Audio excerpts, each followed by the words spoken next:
Yo, what's happening, my people? So, bringing you another music review. This right here is Logic, No Pressure. His first effort was Under Pressure, I think. So this right here is No Pressure. He did what he said he was gonna do in the game. He cemented his legacy. He made his money, and this and that. He feels like he's a dope MC. He doesn't have anything else to prove. The rap game is giving him a lot of anxiety, a lot of stressing, a lot of things messing up his mental health. He wants to become a better father now, so he wants to focus on that. But he does want to give us this last album, man, and this is his magnum opus. And did he leave on a good note? A lot of people have bashed Logic over the years, like saying, oh man, he be doing the race stuff and he's kind of corny and this and that. He leans, he wants to be black just enough to be black, but then he wants to lean on his whiteness and stuff. A lot of people like Joe Budden and them podcasts and stuff. And he doesn't mention a lot of this stuff like historically, but when you hear the music that he's talking about and the stuff that he's talking about on this album, like it did affect him over the years. Like that stuff did bother him. But let's get into this project, man. It's 15 songs, 1 hour runtime, man. You know how I do. I try to go over every song. I'm gonna try to do this quick as possible. Track 1, No Pressure intro, boom bap, rhymes remind me of his first album. Back when I was really a fan of his work, man. Like the first maybe 2 albums, I was really a fan, and then I kind of, when he went on to like his other stuff, I kind of wasn't as much of a fan. I'm kind of one of those that was like, I rather the old stuff, because he does talk about that on his album. I did rather the old Logic, but he does make some points, man. If y'all want to listen to my old stuff and when I was, but anyways.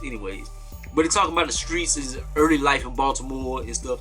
I think it's Baltimore. I think that's where he from and whatever. But it's a good track, man. I like it. Number 2, Hit My Line, kind of sing-songy, like on the hook and stuff. It's like he's talking to God. He talk about this isn't my Jesus walk. So basically, he's saying that this is his version of Jesus walk.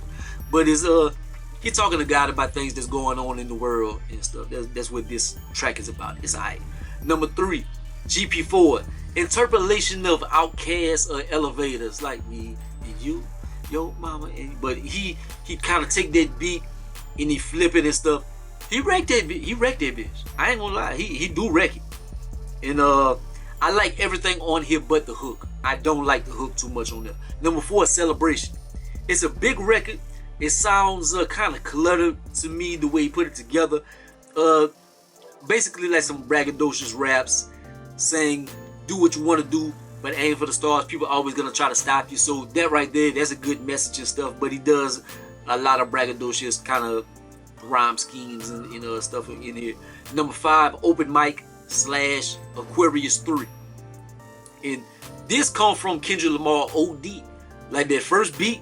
So the nostalgia got me. I was like, oh, I remember this from the Kendrick Lamar OD. Before I go to sleep, I'm gonna listen to the Kendrick Lamar OD. Well, I'm going to go to sleep and have it playing while I'm sleeping, but I will listen to it.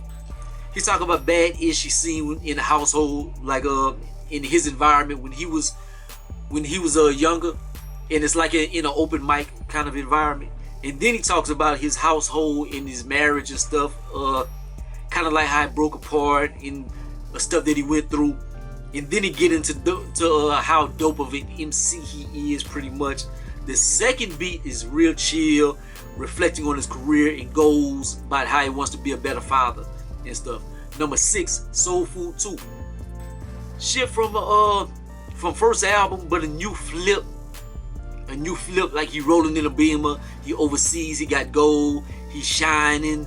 Now they're gonna say they rather your old stuff, like I kind of said that early on in the video.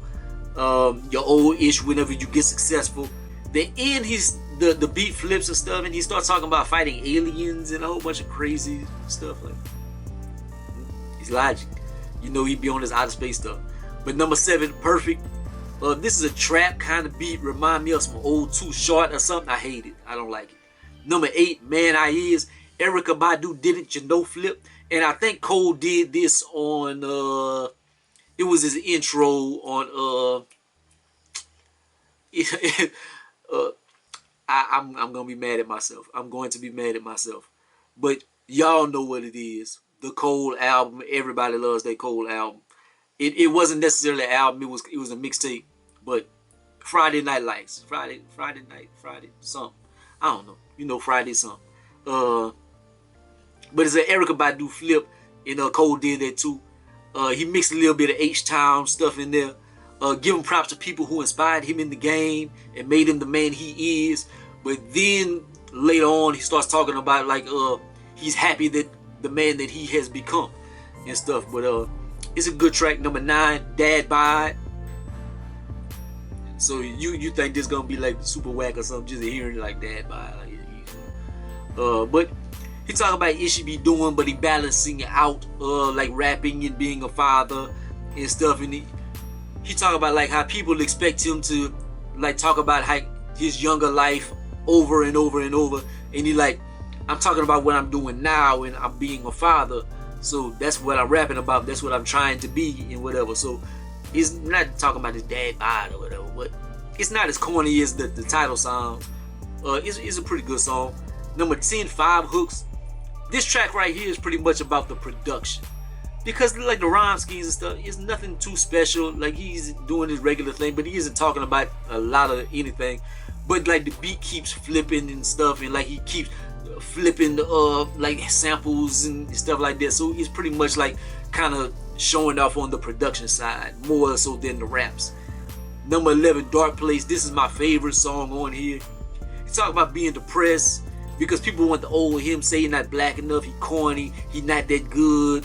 He used to love rap early on in the days when he was trying to be creative and stuff. He was trying to prove a point, but now like he got so much pressure and stuff, and just like a lot of negativity. Like rap kind of brings him anxiety and pain nowadays. But I really do enjoy this track, man. This is my favorite song on it, even though it's very, very dark. But I do love this song.